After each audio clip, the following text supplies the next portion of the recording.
And we continue at 2:06 in the afternoon on the John Phillips Show.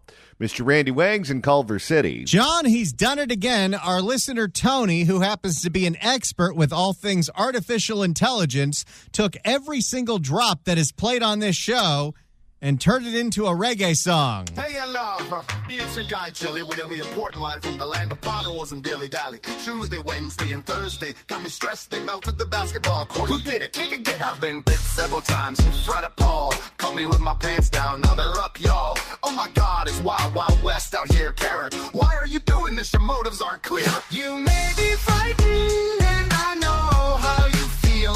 Shangy, you're in the song.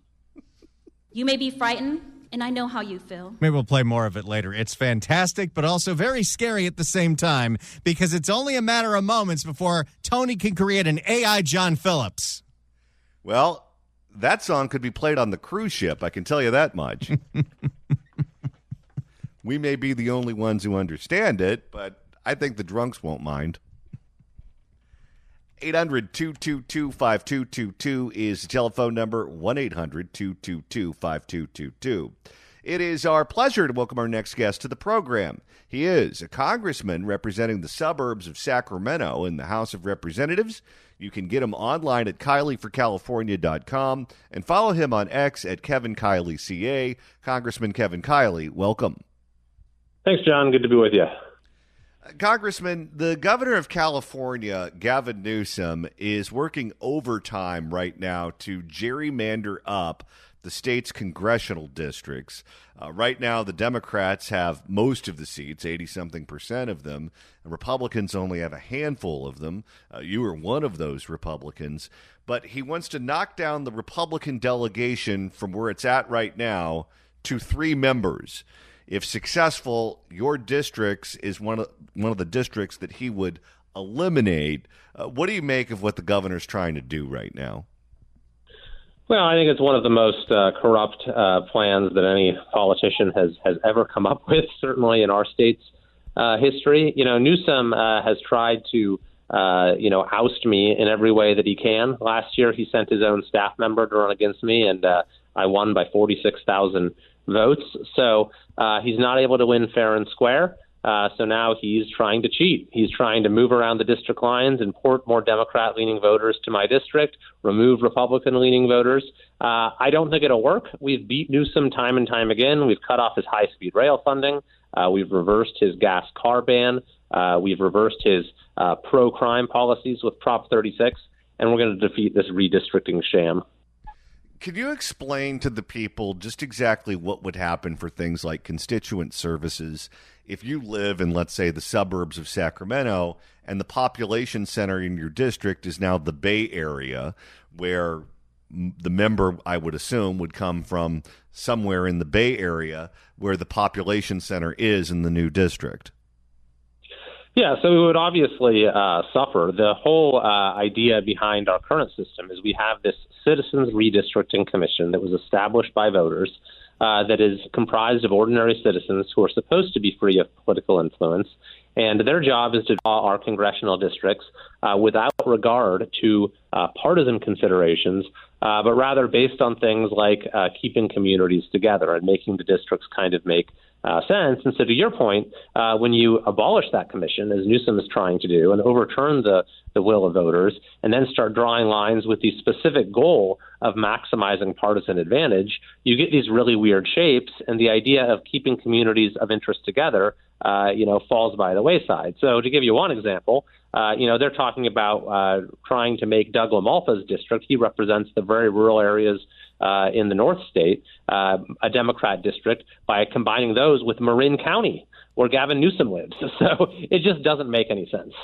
No, and when you look at the shape of these districts, they look like something, I don't know, that an art class would come up with, or, I don't know, an object that would be thrown on the court at a WNBA game. But they certainly don't make sense in any way, shape, or form for the people who live and vote in those districts. Exactly, and that's not what Newsom's goal is, obviously. He has said that his specific goal is to pick up 5 or 6 seats. His entire purpose is to reduce our congressional delegation in California, the Republicans, from 9 out of 52. Like, we don't have that many as it is. We have much less than 20%. So he wants to reduce us from 9 out of 52 seats to having 3 out of 52. So we're talking like 5% of the seats after that, even though the Republicans get over 40% of the vote in statewide elections. And the way he's doing it, again, is he wants to override the will of voters and abolish the Independent Citizens Redistricting Commission and take these powers back for themselves to draw district lines. Could you put on your attorney hat for a second? Because the Constitution is clear that these districts have to have roughly the same population. The reason that they do it after the census is so that they have the most accurate information and data in terms of who lives where. The data that we have now is 5 years old. We all know that after COVID-19 hit, the snow globe got shaken. A lot of people moved out of the state of California. We're probably going to lose between 3 and 5 congressional districts in 2030 when we do the next census. But even within the state, the population has shifted within California, where we know that Los Angeles County is down. We know that the Bay Area is down. We know that the population has increased in places like the Inland Empire, Orange County, and the Central Valley. If they're going to use old data to redraw the congressional lines now, when the data we know is not just 5 years old, but very wrong compared to where things like voter registration increases have come from, or school attendance, that sort of thing. How is that legal for them to redraw these lines with old data when we know that the population won't be the same in each district?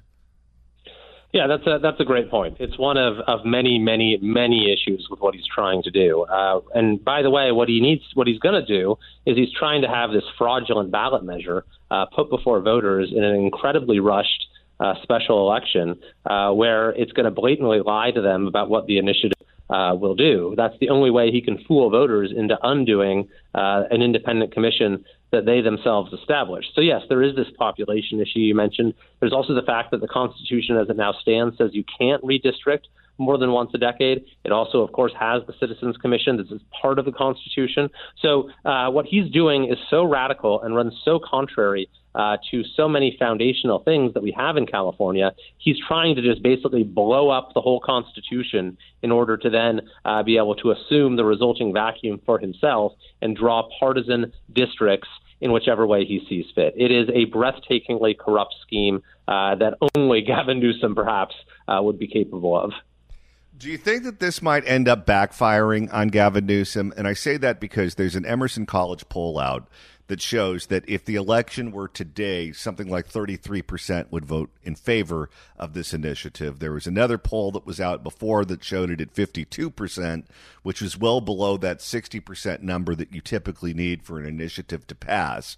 We also know that Arnold Schwarzenegger, the former governor, has pledged to campaign up and down the state on behalf of the no side. And we know that Charles Munger has pledged to finance the no campaign with whatever it is that they need to get it over the finish line. This is not going to be like Prop 1, where there's no organized opposition, and Gavin Newsom barely got it over the finish line.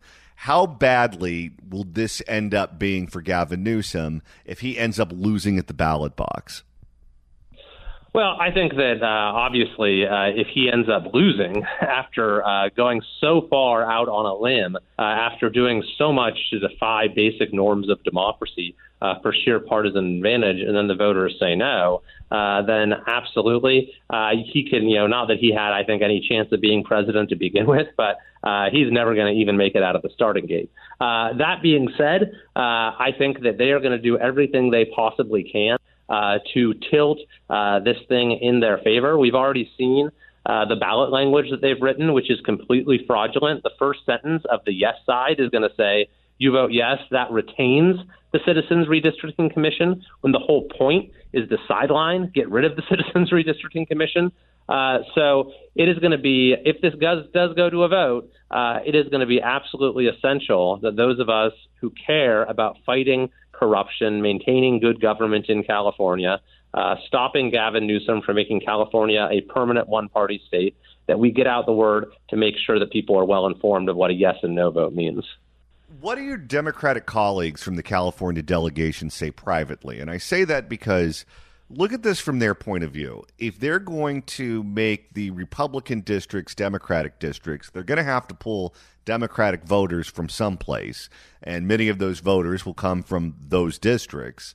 We know that with the population decline in the state, that we're going to lose between 3 and 5 seats in the 2030 census, which means you're going to have a lot of member-on-member contests, people who are drawn out, acrimony and backstabbing within that caucus. It's going to be very unpleasant for them. They may gain seats in the short term, but they're going to go to war with each other if they do this. Yeah, that's a good point, and I think that many of the Democrats are not thrilled at the prospect of having their districts upended, but it's one of those things where Pelosi is for it, Newsom is insisting on it, so everyone is just kind of falling into line. Yeah, that seems to be how they operate, but I wonder if they know what's coming in the future, because it's not going to be pleasant for any of them. Good point, yeah. Let's go ahead and move on to the bullet train, because as you mentioned, the feds have had it with the bullet train, the waste, the fraud, the abuse that's been going on here in the state of California. But in the one-party state, Newsom maintains that the bullet train is a smashing success. And you look at what the candidates, the Democratic candidates for governor, are saying, and none of them are saying they're going to pull the plug on this thing. They're saying it's been mismanaged, but if you elect them, they and they alone can fix it and get that train up and running and operational, and they are pledging to move forward with that bullet train. What do you think is going to ultimately end up happening?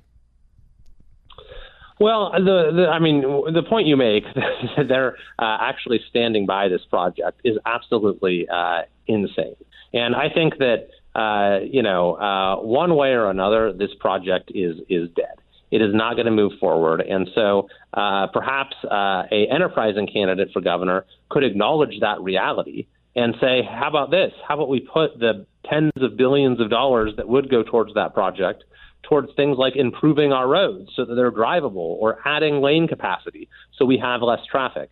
We hold the federal funding for this. That's what a bill I introduced set out to do. And then we had an investigation by Secretary Duffy that resulted in the funding being cut. And the state is entirely relying on federal funding for its plans to even finish the Merced-Bakersfield segment by 2033. So I maintain this is the worst public infrastructure failure in U.S. history. And every day the state continues to allocate money towards it is literally just burning taxpayer money on fire. When Bill Asaley, who I believe you served with in the Assembly, became the U.S. Attorney for the Central District of California, he said his top priority would be to investigate where the dollars are going, dollars that are meant for homelessness, to reduce the number of people living on the streets. We know that we're spending a record amount of money to combat homelessness, yet the number of people living on the streets has gone up and not down. Is it time for a U.S. attorney, I don't know what district that would be in, maybe the Eastern District of California, to look into where the dollars went for the bullet train? Because we spent a fortune. We spent more than what was allocated in the proposition that gave us the bullet train on this train, and the train is not up and running, and it's not even close to being up and running. I would imagine that there's a lot of fraud, a lot of graft that's been going on with this thing from the very beginning. Yes, absolutely. I have written, in fact, a letter to FBI Director Kash Patel asking for that very thing, for a federal investigation as to not just the incompetence that has caused this vast waste of taxpayer money, but perhaps looking at any malfeasance as well, because we've spent $17 billion so far and have absolutely nothing to show for it. I wonder if and when Gavin Newsom runs for president, if this will be a subject that will be used against him in the primary. Because in theory, especially when you talk to older Democrats who are New Deal Democrats who believe in spending public money on things like public transportation, they want these projects to be operational. They want the people that they claim to care about to be able to use the projects. And that's obviously not happening here. The money's all being gobbled up by the people in the middle. I wonder if his Democratic opponents in that primary will use that against him, or this will just be something that's ignored because the only thing they want to talk about is Trump. It's a good question, and I think that you can criticize what's happened with high-speed rail from any side of the aisle because we've seen billions and billions of dollars spent and nothing has actually happened. So if you're someone who supports high-speed rail and you think it'd be great to have a high-speed train going from San Francisco to L.A., then you can criticize him for his failure to deliver it in a way that other countries have managed to do fairly easily. I mean, you have countries all around the world who have had high-speed rail for decades, and yet California cannot manage to build a single station in 17 years. And Quentin Kopp, the retired senator and judge who's the father of high-speed rail in California, has done just that and has said for many years now that we need to pull the plug on this thing. That's right. Absolutely. I mean, every day we go on, we're just throwing money after bad. Congressman Kevin Kiley, who represents the suburbs of Sacramento in the United States House of Representatives. You can get him online at KileyForCalifornia.com and follow him on X at Kevin Kiley CA. Congressman Kevin Kiley, thanks so much for stopping by. Thanks, John. Great to be with you. If you'd like to email the show, you can do so at johnnydon'tlikeshow@gmail.com. That's johnnydon'tlikeshow@gmail.com. And Randy, we did an entire hour on Katie Porter earlier in the program. Is the email fit for air? Nope. That's what I thought. The emails specifically from 12:30 to 1 are things that I'm not going to read on the air because I don't want to have to go into an HR meeting. That's probably for the best. You know what? There's one email that has Katie Porter in the title that is clean. One. And I'll read it right here. Jeremy writes in at johnnydon'tlikeshow@gmail.com with the subject line, Insane Katie Porter. The irony of the Katie Porter interview is not only she accuses President Trump of lawlessness for enforcing immigration laws, but because she herself is the product of gerrymandering of Orange County's old 48th district after a good chunk of Long Beach was added to it to dilute the Republican votes of Newport, Huntington, and Seal Beaches. Without this, she would have never gotten past the mayor of Costa Mesa, and we wouldn't even be talking about her right now. Well, and wasn't she the beneficiary of ballot harvesting at UC Irvine, too? Oh, yes. Where she's also the beneficiary of teacher housing. Boy, UC Irvine's been real good to her. Go Anteaters.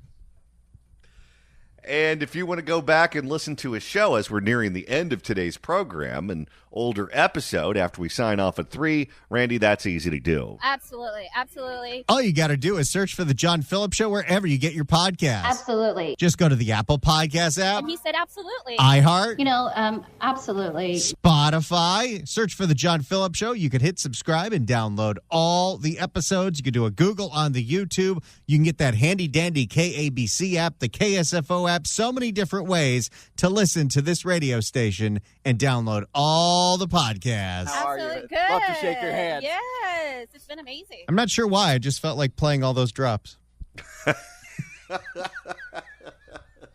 Had that word on your mind, huh? Maybe. And right now it's time to open up the California Crime Blotter. If the cashier is dummy. And Randy, if my cousin Vinny was around right now, he'd say this one involves the Utes. 2 Utes specifically. Actually, a whole bunch of Utes because a bunch of jackass teens took over a gas station in Lincoln Heights. That's no fun. For more, here's ABC 7 Eyewitness News. New at 11, it's happened again. Teens going on a wild rampage, ransacking a Southern California convenience store, taking whatever they can get their hands on. What is it like being someone who works at a convenience store these days? It's got to be like living in a war zone. Can anything be done to stop these crimes? No. Not with the current people in charge. Can anything be done to stop these crimes? Eyewitness News reporter Leanne Suter is live in Lincoln Heights with a new video tonight. Leanne. Mark, that's exactly what the owner of this gas station here wants to know. He says that takeover happened in just a matter of seconds and says there was nothing they could do as the store suddenly filled with thieves. A sudden burst of... Where the hell are all these jackasses, parent? I'm glad you got it right. A sudden burst of young thieves as 24 kids take over the Chevron station in Lincoln Heights. See, this is what happens when you decide to leave the family to pursue the teeny bopper that you met, is you were not around to kick your kid's butt, and then they do this crap. Wait, you're assuming that they stuck around long enough to leave the wife for a teeny bopper? I guess that's true. I think it was one night in the backseat of a car. That's a fair point. A sudden burst of young thieves as 24 kids take over the Chevron station in Lincoln Heights. Just ambushed the store and ransacked it pretty much. Owner Jerry Salib says it happened in an instant. You can see the young boys grabbing boxes full of candy, as many chips as they could carry, even cases of beer. How do they find anyone to work as a cashier at these stores? Well, unfortunately, I think we know the answer for that. If the cashier is dummy. Bingo. Salib says they got away with more than $1,200 worth of goods. When it's hot Cheetos, Takis, and beer. Okay, for $1,200, you're willing to destroy a convenience store because the damage that they do to the doors and the windows and everything else costs tens of thousands of dollars. When it's a gang of them at 24, 25 people, it's like an organized crime type of situation, you know? Like, those 25 kids could easily overpower my cashier. And thankfully, the cashier wasn't injured. You know what? These kids might not get arrested, but the fact that they stole beer from a convenience store, and if you've been to a convenience store, you know what the beer is. We're talking Old English 800, we're talking Colt 45, and we're talking Mickey's Big Mouth. These kids are going to have the worst hangover they've ever had. Oh, yeah, no kidding. It's going to be like everyone waking up on a cruise ship. If they got a tall boy, a high life. The drama erupting Thursday evening at Daly and Mission. You can see the thieves ride up on their bikes and scooters and run in. So many packing into the small store, they were running into each other in the chaos of their crime.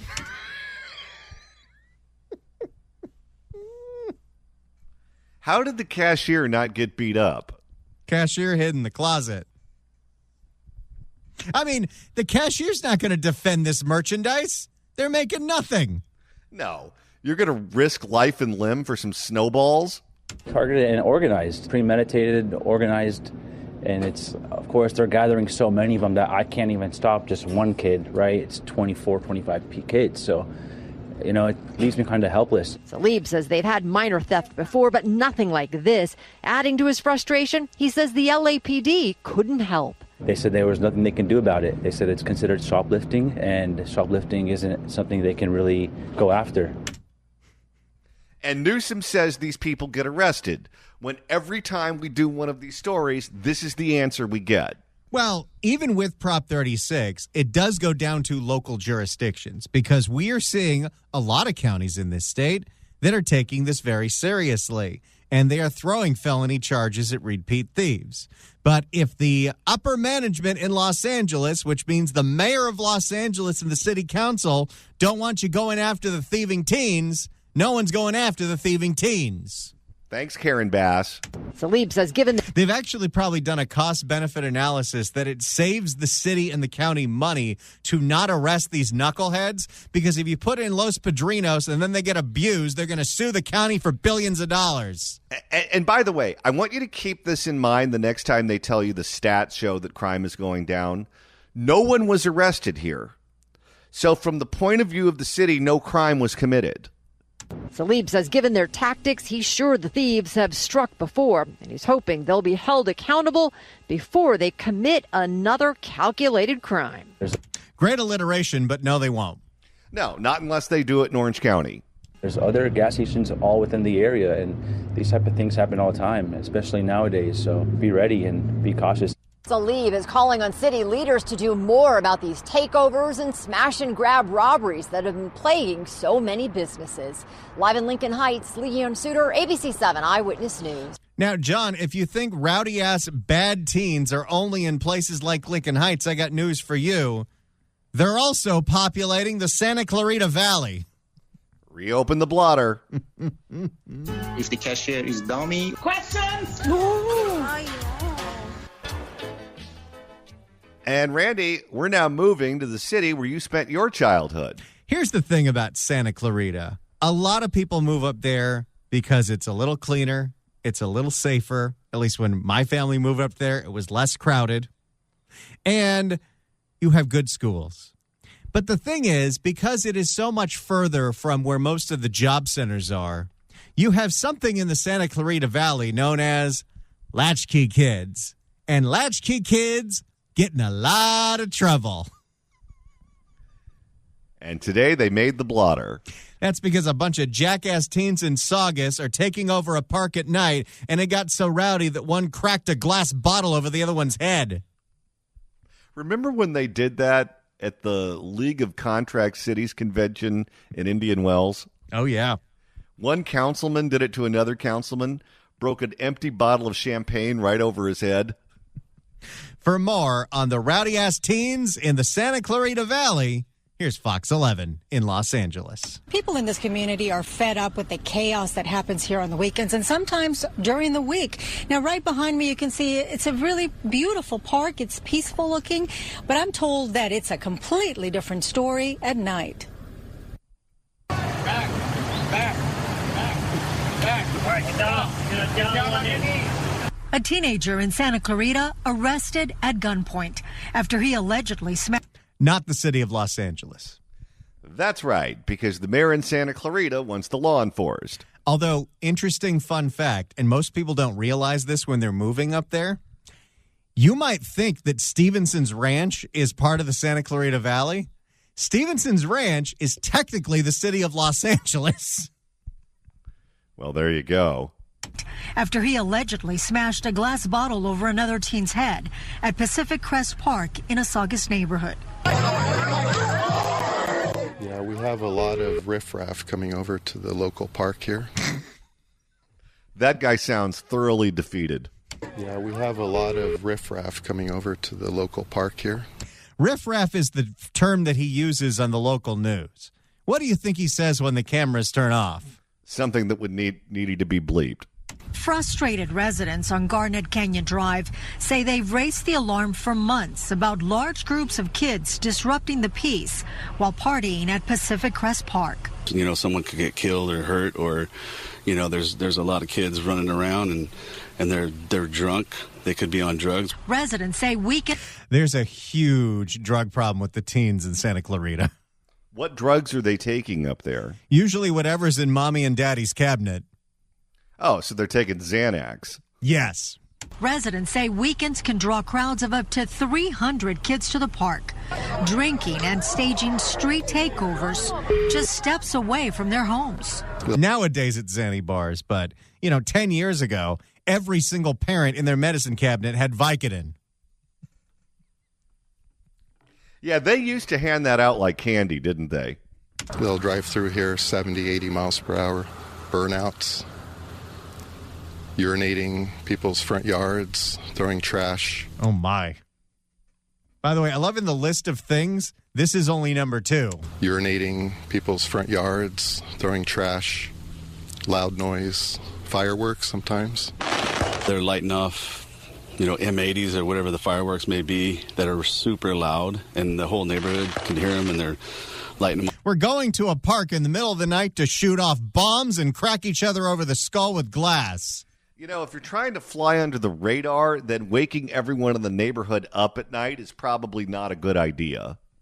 Lighting them off all hours of the night, terrorizing the homeowners that live here. They've taken their concerns to both law enforcement and the city of Santa Clarita, but the residents say the problems persist. While they hope this arrest will send a message, some doubt it will lead to lasting change. Catch and release. They get arrested, but they're right back on the streets right after they get arrested. So what's the consequence, I'm telling you right now, based on the fact that LA County is settling all of these lawsuits with stuff that went on 50 years ago at Los Padrinos and Barry Nightoff and all the other juvenile camps, they're going to do everything they can to not put any teenagers in there unless they absolutely have to. And the teenagers know this, so it's free reign to do whatever the hell you want in LA County. Well, this is one of these situations where if the kid's parent doesn't correct their bad behavior, the state is not going to do it. So we're just going to be stuck with these little bastards. Well, and this is a city where Unfortunately, the parents aren't around a lot because while the kids are doing all this, the parents are trying to drive home on the 5. The community is asking for more law enforcement presence, especially on the weekends when there are more teens. And again, Susan, they're talking about crowds of up to 300 kids out here in their cars, drinking and just being really loud. And it's a rather small street.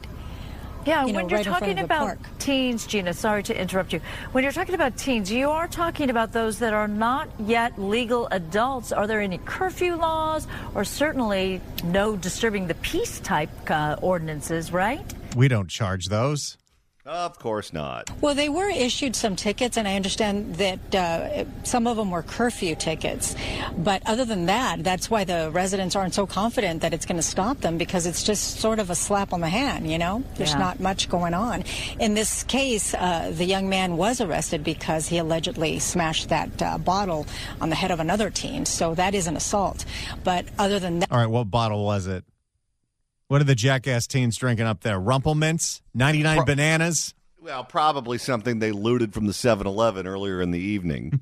On the head of another teen, so that is an assault.